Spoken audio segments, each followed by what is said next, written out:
Et moi, un jour, je vendais mes huîtres à Austin, avec un petit étalage et puis une espèce de casse-bas couverte de nylon. Il est arrivé un bonhomme.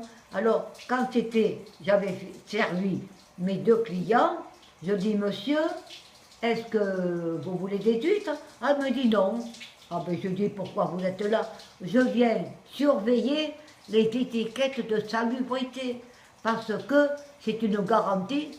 Ah non, monsieur, ce n'est pas une garantie de salubrité, parce que moi, je vends que mes huîtres. Et s'il y en avait une aujourd'hui qui est perdue un peu l'eau, eh bien, dimanche prochain, il y aura 50 clients, parce que j'ai 50 clients, hein, je donne 50 postes, je sais que j'ai 50 clients qui viennent tous les dimanches.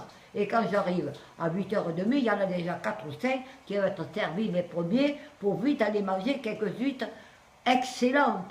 Et je dis, c'est pas le bulletin sanitaire qui va dire que mes huîtres sont bonnes, c'est moi, c'est que mes huîtres. Et je sais les travailler et je sais les vendre. Et s'il y en avait une mauvaise, ça peut arriver une qui se couche, quand on a jambane, quand on est très pressé, qui manque d'eau. Alors, je dis à mes clients, s'il manque d'eau, vous l'ouvrez, vous la piquez. Elle remue, elle est vivante. Vous pouvez la manger.